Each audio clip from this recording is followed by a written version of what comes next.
Tonight, we meet someone whose life took a turn so strange and unfortunate, you'll wonder how it was even possible. This is episode 2 in our series, The Unluckiest People Alive.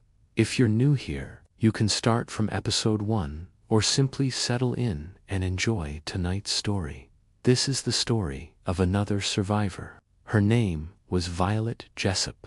History remembers her as the Unsinkable woman. Over the course of her career, she sailed aboard 3 great ocean liners, the Olympic, the Titanic, and the Britannic. All 3 suffered serious disasters, and she was there every time. Violet was born in 1887 in Argentina to Irish immigrants. She was the eldest of 9 children, a role that carried both responsibility and resilience. As a child, she faced her own private battle, a severe illness that doctors believed she would not survive. But survive she did, perhaps setting the tone for the rest of her life. When her father died, her family moved to England. There, as a young woman, Violet decided to train as a stewardess for one of the most prestigious shipping lines in the world, the White Star Line. It was demanding work, long hours, strict expectations, and a constant need to remain calm in front of wealthy passengers. But Violet had the temperament for it. She was polite, composed, and unshaken by the demands of life at sea, or so she thought, because soon her skills would be tested in ways she could never have imagined.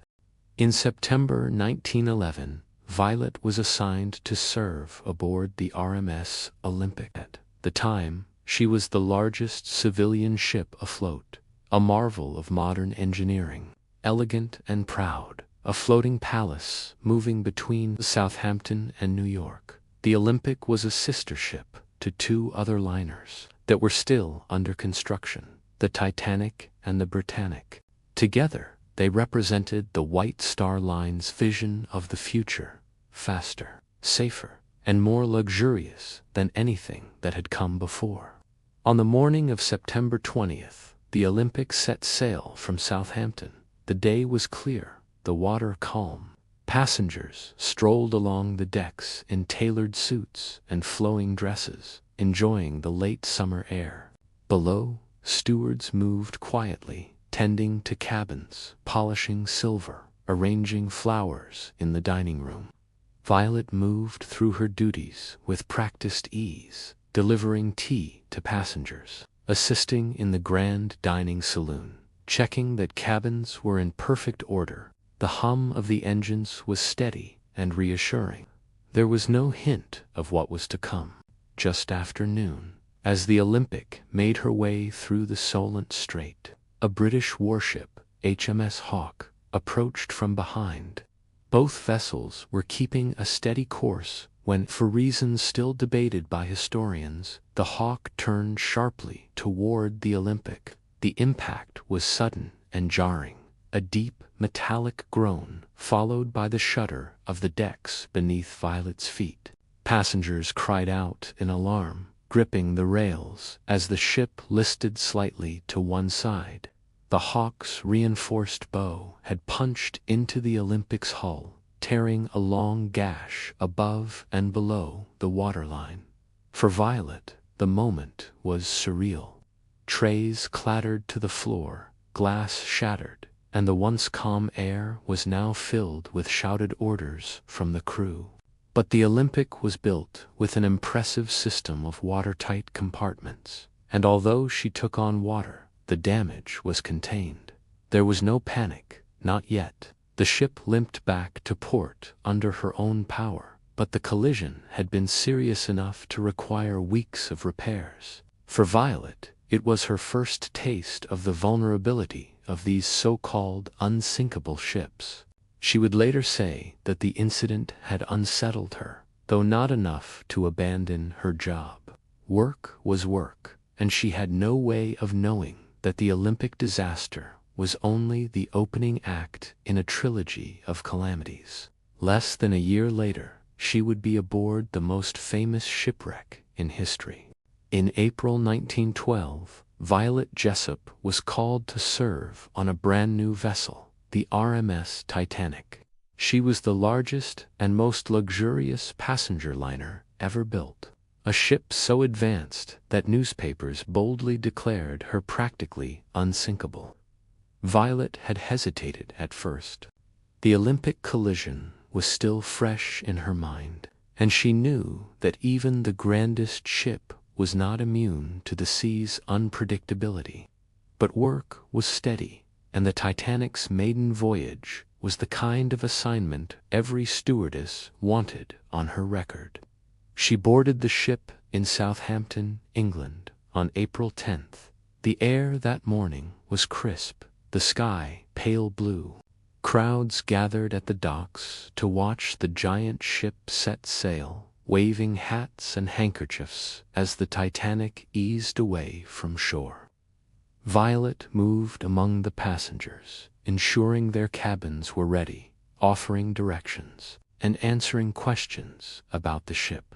The days that followed were calm. The Titanic glided smoothly through the Atlantic, her dining saloons full of conversation, her decks alive with the sound of footsteps and ocean wind. Violet's work kept her busy from dawn until well past midnight. She tended to wealthy passengers in first class, families, businessmen, couples on their honeymoon, but also made her way down to second-class accommodations, where the atmosphere was friendlier, less formal. On the night of April 14th, the air turned sharply cold. Violet finished her duties and prepared for bed, when she noticed an unusual stillness in the ship's movement, as if the engines had slowed. A faint, grinding sensation passed through the deck beneath her feet. Moments later, the ship's quiet was broken by muffled voices in the corridor, then sharper orders. Crew members began instructing passengers to dress warmly and make their way to the boat deck. Many resisted, believing it was just a precaution. After all, the Titanic was unsinkable, wasn't she? Violet, experienced enough to sense trouble, gathered her coat and joined the flow of people toward the lifeboats. The night was dark and bitterly cold, the stars sharp against the black sky. The sea lay flat and silent, an eerie contrast to the urgency in the crew's voices. She later recalled one of the ship's officers handing her a small bundle and instructing her to demonstrate to passengers how to wear their life jackets. It was only after she looked down that she realized the bundle was an infant, a baby whose mother had been separated in the chaos. Around her, lifeboats were being lowered into the water, many of them only half full. The realization that the Titanic did not have enough lifeboats for everyone began to sink in. Violet felt the cold bite at her cheeks as she climbed into lifeboat 16, still holding the child. The boat creaked and swayed as it descended toward the water, each foot of distance from the deck making the shouts above sound fainter. Out at sea, the lifeboat drifted in the darkness, its passengers huddled together for warmth. Somewhere behind them, the Titanic was listing sharply, her great bow disappearing beneath the waves. Violet could not bring herself to watch the final moments, the breaking of the ship, the cries that followed. She focused instead on the baby in her arms, keeping it wrapped in a blanket against the freezing air. Hours later, they were rescued by the RMS Carpathia. As she stepped aboard the rescue ship, Violet was approached by a frantic woman who snatched the baby from her arms without a word. She never learned their names, and in the years to come, she would wonder often about that night, the faces she remembered, the lives that were lost. The Titanic had gone down with more than 1,500 souls. Violet was among the survivors, but the memory would stay with her for the rest of her life. Even then, she did not imagine that she would one day face another disaster at sea. By 1916, the world was deep in the chaos of the First World War. Ships that had once carried tourists and wealthy travelers were now being repurposed for war service, painted white with large red crosses to mark them as hospital ships. Violet Jessop had returned to sea work once again, this time as a nurse for the British Red Cross. She was assigned to the Britannic, the third and largest of the Olympic-class liners. She remembered how proud the shipbuilders had been when it was launched, boasting that it was even more advanced than the Titanic, with additional safety measures to prevent a repeat of that disaster. The Britannic sailed through the Aegean Sea under clear skies on the morning of November 21st, 1916. Violet was making her morning rounds, checking on supplies and speaking with fellow nurses. There was a faint, salty breeze drifting through the open portholes, and the sound of waves was steady and calm. Then, without warning, the world seemed to split apart. A deep, muffled explosion rocked the ship, sending a shudder through every deck. Crockery crashed to the floor, patients cried out in alarm, and the one steady hum of the engines faltered into silence. Within minutes, word spread. The Britannic had struck a mine laid by a German submarine. Violet had no time to dwell on the familiar, icy fear rising in her chest. She joined the rush of medical staff, helping patients toward the lifeboats.